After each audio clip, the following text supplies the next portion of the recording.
Dr. Tammy Hannawalt is our curator of art, and she is going to step in and tell you a bit about how we acquired this exhibit. It's here on loan. It's been a traveling exhibit. This is the last stop in its traveling tour. And Tammy will also probably introduce the other curators who have worked so hard on this. Kenneth and Katya, they are also with us today, but they've done such a beautiful job. I turn it over to you, Tammy. Thank you, Jane. Oh, it's great to see so many people here today. Welcome. As Jane said, this is a touring exhibit. There were two iterations of this exhibit that happened. There was Environmental Impact and then the Environmental Impact 2. Some of the pieces, as I understand it, it was put together by David Wagner, LLC, and some of the pieces I understand were in both versions of the exhibit. So they've been with this exhibit a long time. We think it's a great place for the tour to end here. There are a lot of artists in this exhibit that we have a relationship with, and I'm going to point those out when we're walking through the exhibit. What this exhibit about altogether is environmental impact, the impact that humans have had on the environment, whether intentional or intentional. But what the artworks in this exhibit address are pretty serious subjects, serious subject matter. And although that is kind of disheartening if we look at our world and see all the badness in it, I think it also maybe brings us to a point to reflect. Like, although we can't bring back extinct species, how can we help support conservation that helps to regenerate wildlife populations? How can we support the regrowth of forests after devastating wildlife fires? And what can we do to keep our oceans cleaner? Awareness is something, I'm an art historian, so I look at art, I vacation with art, I think about art all the time. And art brings an awareness to us, and I hope art makes me live a more intentional life. And I think that that's what the purpose of this exhibit is and was from the beginning, to make us remember and be aware of what's happening, but that can also bring successes with it on a high note. So I'd like to start out in the corner here over. Kent Alberg is also an artist that's been with the National Museum of Wildlife Art for a long time. Some of the underlying themes that are in this exhibit that we found when we were doing the layout is, first, there's oceans. So this room has addresses ocean pollution and disasters that happen in the oceans. So if you think about the oil spills and plastic, although this is a pretty humorous little painting. And on the other side, this artist, Karen Hackenberg, does another kind of funny but serious artwork. But if we think about pollution, like plastic dinosaurs, plastic fighting men, and then the Pennzoil bottle that has the motor oil in it, and then it's petroleum based. A lot of those plastics are petroleum based. This is what happens, right, when we are not living intentionally, maybe. And these three pieces by Walter Ferguson show what humans contribute to the environment, and then what happens when we're trying to live in this environment. This one by Sayaka Gans, I think, is really clever. Of course, she's picked up a bunch of plastic pieces that have been discarded.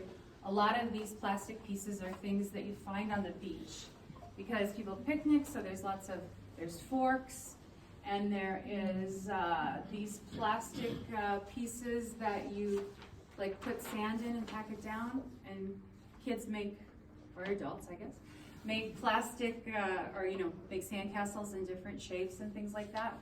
And the coral that lights up here, so we've got this underwater scene of plastic marine animals. Over in this corner,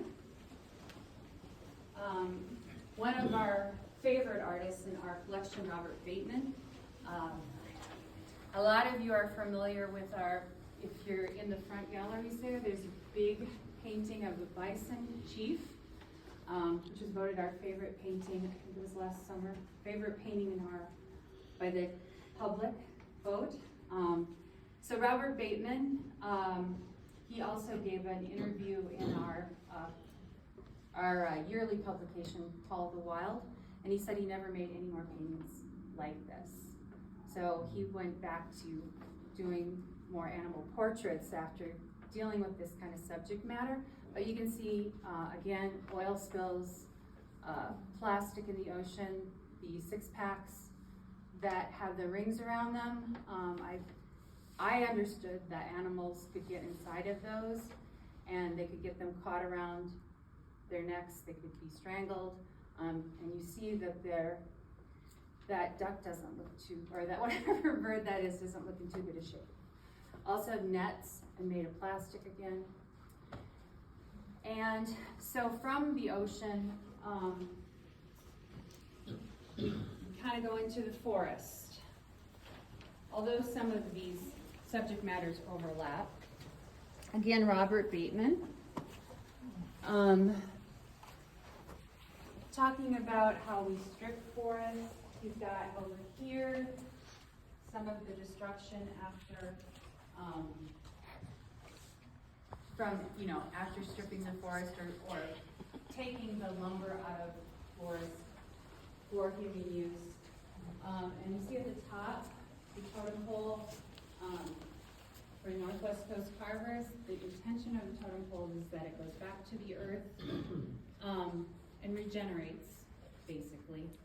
But we can see that a lot of humans are not regenerating the earth with the stripping of the landscape.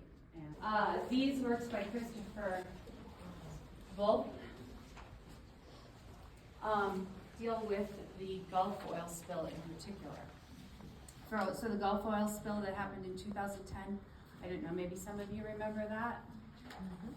These pieces by Leo Osborne, he's also in our collection. One of his pieces stands outside the front entrance by the Lost Birds. It's called Imagination. But Leo Osborne also dealing with the Valdez oil spill that happened in 1989. And then the Gulf oil spill, again, that happened in 2010.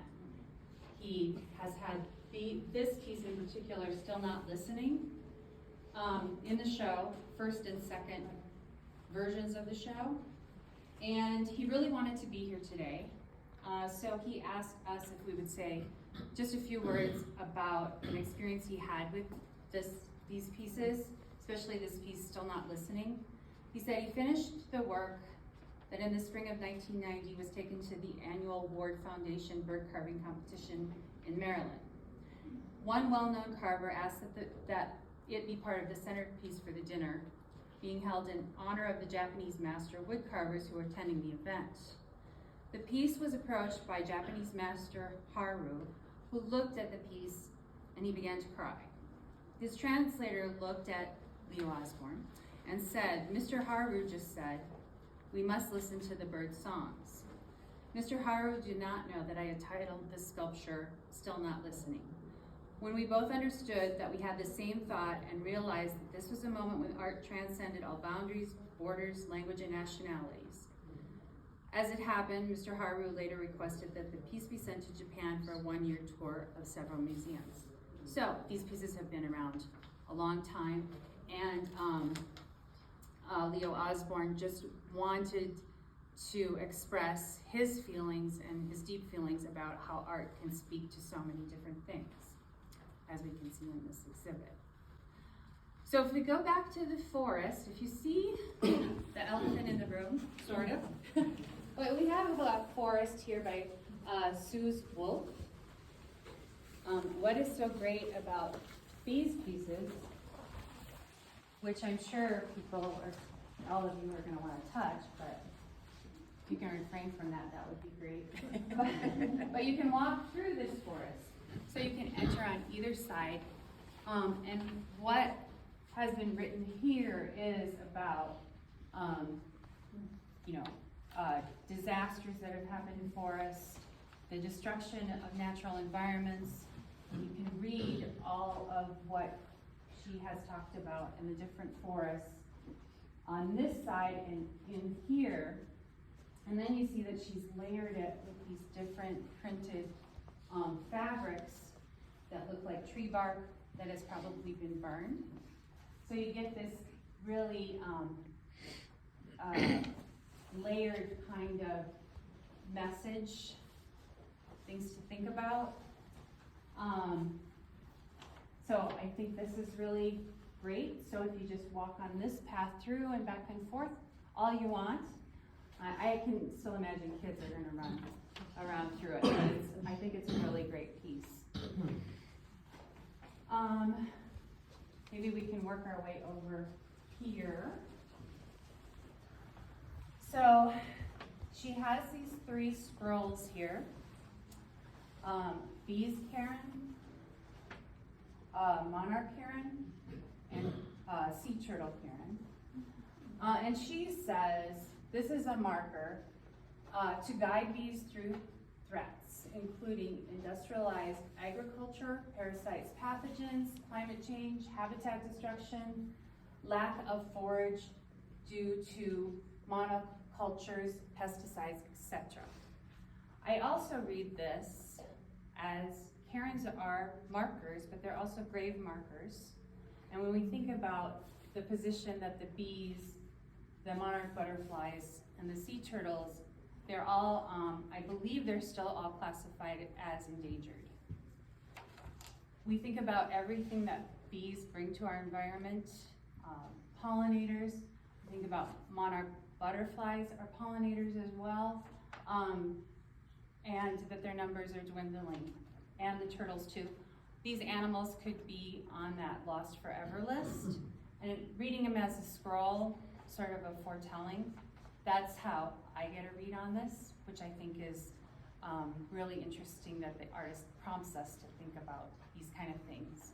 And she does such a beautiful job of showing the animals in a light, and if you can see that the bees and the butterflies have sort of this iridescent quality to them when you walk around them and look at them.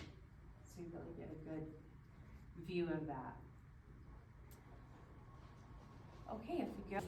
This is Jeff Frost's work. These 4 stills relate to a film about California wildfires, which these were done in 2015, and the film across the hallway here that he put together, and there's music with the film. The film is a really great installation piece, and he has put music to it and works the viewers through the emotions that you might be experiencing when you're experiencing such a thing as this this disaster that happened in California. And still the fires, I knew there have been more wildfires in California since 2015. And we here have, of course, felt the smoke effects of some of those in past years. I remember just a couple of years ago when the California wildfires brought so much smoke in, you couldn't even see the mountains right across the valley there. So we can move out here. I just want to point out that these images by Peter Bowen of there's these trees that have had limbs cut off, calls it imaginary limbs, I think. There's behind Jane, the artist talks about strip mining. We can see, I think this reminds me of sort of it looks like a concrete forest with a lot of graffiti, but I think this is a really powerful and beautiful image. And it's interesting to me too, even with the fire image, that some of those images, and especially when you're watching the film, you can really see that there's a beauty to this thing that was a natural occurrence. And fire is a way of nature rejuvenating itself. Just happens that people kind of get in the way of things sometimes, and that's unfortunate. I also want to point out to you this, these works by Carol Santora that deal with the extinction of tiger species. So of the 8 subspecies, 3 tiger species have become extinct. 3 are critically endangered. And she's capturing different ways of showing the tigers. First in The Last Killed on this, so she's got the tiger eyes, and then the landscape of where the tiger's habitat is. These tigers, more of an artistic drawing of tigers, more of an abstract version of tigers called Losing Ground. And then I really like this one because it reminds me of like cave paintings, and you gotta look really close. I think Jane, you notice there's a tiger head here. And in cave paintings, they know that people were doing the drawings in the caves different years apart, right on top of one another. So they would come out like sometimes this collage, or it would look like the same animal moving or in different ways. An artist that is well represented in our collection is Bart Walters. Some of you may know that the sculpture that you see at the base of the museum, it's called the Wapiti Trail. Down when you enter the museum, that's Bart Walters' sculpture. And we have several other sculptures by Bart Walters. But I think this is the only one I've seen, or these 2 are the only 2 I've seen done with this silver nickel patina. I guess that would be patina, right? Patina, yeah. Patina on it. Also dealing with global warming. And also I think relates to the artist we have present today in this exhibit, Stephen Gorman, who I'm just going to say a couple words Stephen, about. come on up and stand Come on next up, to Stephen. Tammy so they can see you. I was hiding away so well. If you don't, can I give you a little introduction? Yeah, please. Great. I can find where you are. There you are. For more than 3 decades, Stephen Gorman has traveled with Inuit and Sami companions across the Arctic, from Alaska to Canada, to Greenland to Norway. By foot, by dog sled, canoe, kayak, ski, snowshoe, snowmobile, fishing trawler, helicopter, and bush plane, in order to document not only the land, people, and wildlife of the far north, but the dramatic environmental and cultural changes taking place on the top of the world. And Stephen has been on assignments for leading periodicals such as National Geographic, Discovery Channel, Sports Illustrated, Men's Journal, Sierra, and Audubon. We are so pleased to have you here to talk about your pieces in the show. Welcome, Stephen. Thank you very much. And thanks to the curators and the staff for doing such an amazing job with the presentation here. I've got to tell you one thing. I'm so thrilled to be here, and also this is the first time that I've actually seen this exhibit. So most of us who are contributing artists have never actually had a tour like you've given, and it's really neat to see the whole thing. So I was just as interested as everybody else into your talk.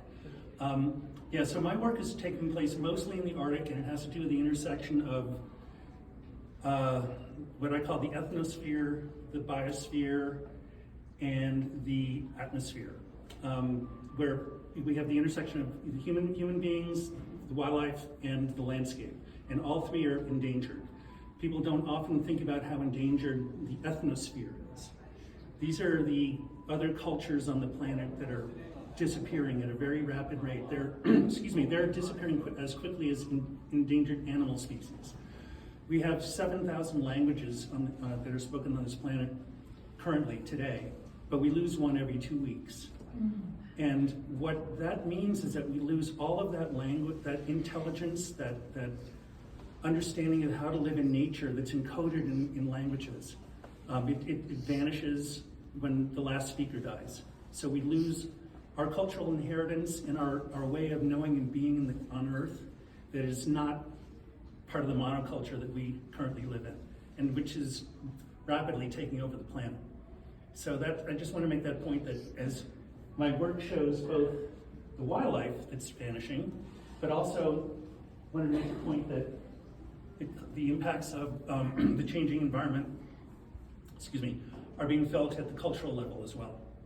So I'm happy to talk about these, or if people have any questions. But if you look closely, this is an island in the high Arctic in Ungava Bay in northern Canada.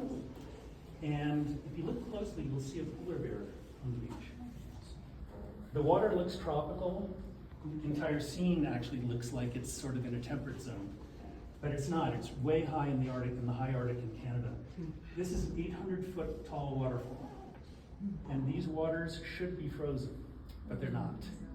And that's why this bear is wandering the beach, because he has nothing to eat until that water freezes and he can get out there and hunt his favorite prey, which is the ringed seal.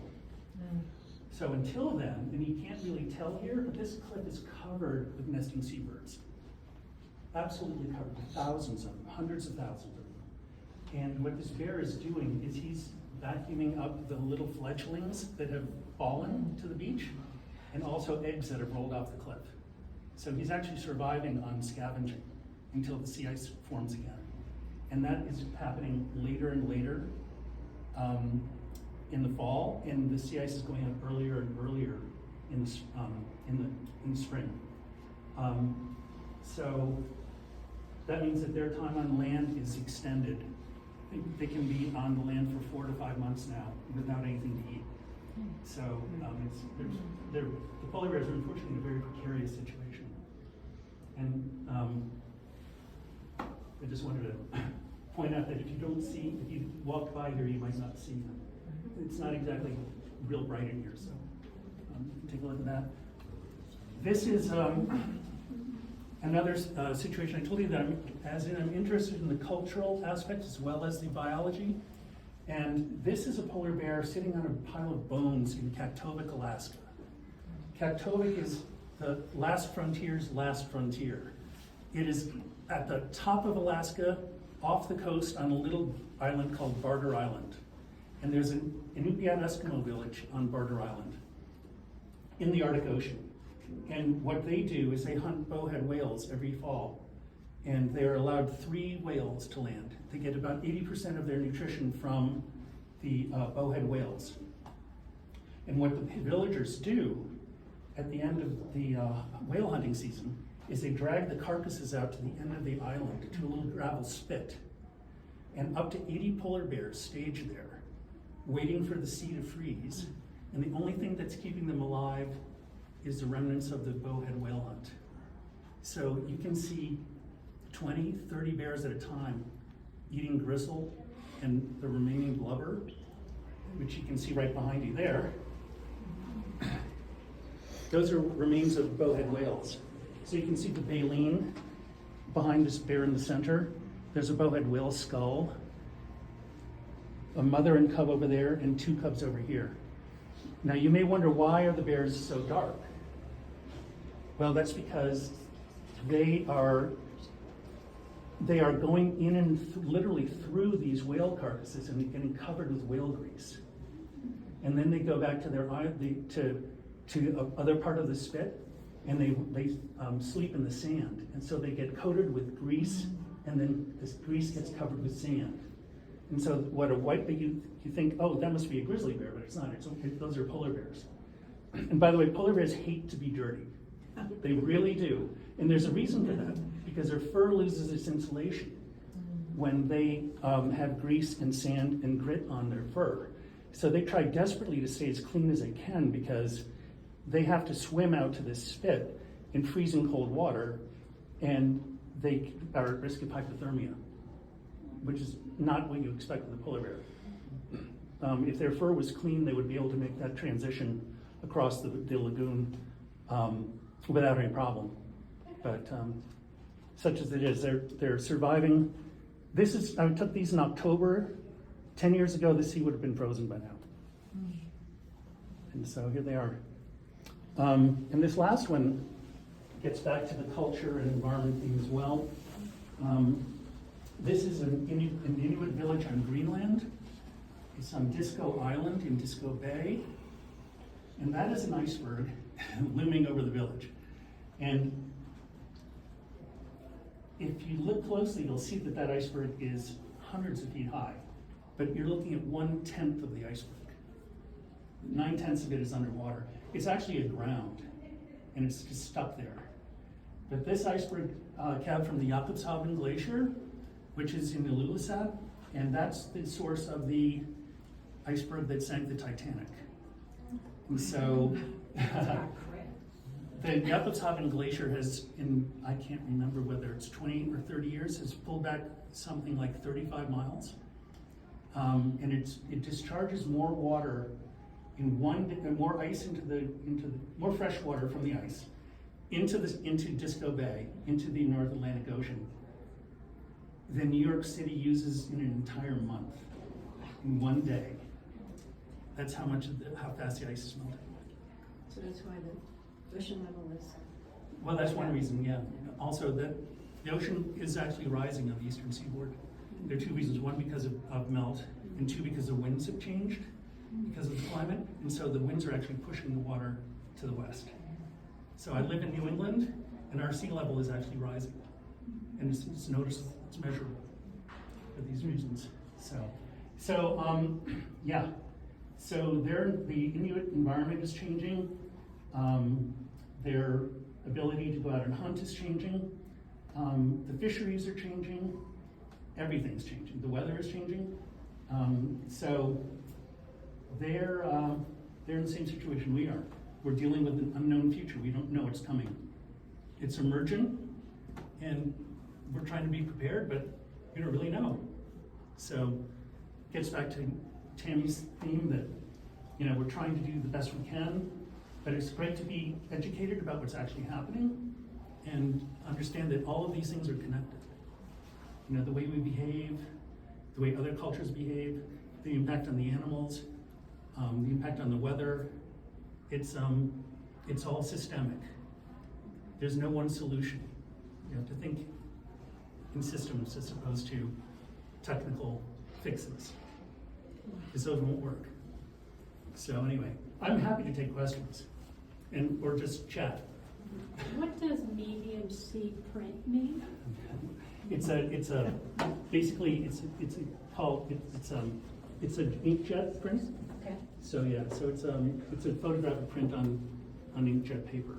And you have acrylic now? I do. In on. Yep. So these are acrylic. That's why there's nothing between you and the image. I like even with a traditional frame with a mat and glass, there's a barrier between you and the image. So I want you to feel like you can actually walk into this thing and feel it yourself. When I was at another museum in New England, they blew this up to a 15-foot mural, and it was about that high. So it really felt like you were walking into at the bears. That's neat. Yeah. So you got a more visceral sense. So that's really my intention, is to try to make it as visceral as possible for you, so you can feel as close as possible to the image. How many years have you been documenting this? My first trip to Alaska was in 1980. But I was really young then. But so I'd say professionally in 1990. Yeah. So I've seen a lot of change. Yeah. So anyway, my first trip here was in 1975, and I've seen a lot of change. Not this much. No. In Alaska. Yeah. How with that inkjet do you get the intensity of color that you do? So I have a very good printer. Yeah. And to be honest with you, I don't do my own printing. That's way over my head. But I chose it's called Fuji Archive Crystal Pearl. and it has metallic emulsion in it. So if you actually look at it from a different height, or different, it changes in the light. So if you get up here and you like kneel down a little bit. This also, the variation that you got in there, the gradations is really extraordinary. Thank you, yeah. Well done. So, yeah, so again, I'm trying to make you feel like you're actually looking at the scene. So you're there. Yeah. Anybody else? What month did you do that one? That was September. So it shouldn't look tropical. It should be getting cold. In fact, it should be, snow on the beach and, ice forming in the water. Anybody else? Stephen, what causes that deep blue hue in the ice? Oh, so that's very old ice. Okay. The oldest ice is compressed. It's been weighted down so much for so long that basically, I think what happens is all the air gets squeezed out of it, or most of the air gets squeezed out of it. So you'll see ice that is very blue and other ice that is just more white. And the white ice is younger ice. But this came from deep inside the Greenland ice sheet. And so it's 10,000-year-old ice, 20,000-year-old ice. But at some point it doesn't matter how old it is, it's just really old. So yeah, Other questions for Stephen or for Tammy about the exhibit in general? okay. Well, thank you for coming, I appreciate it. Thank you.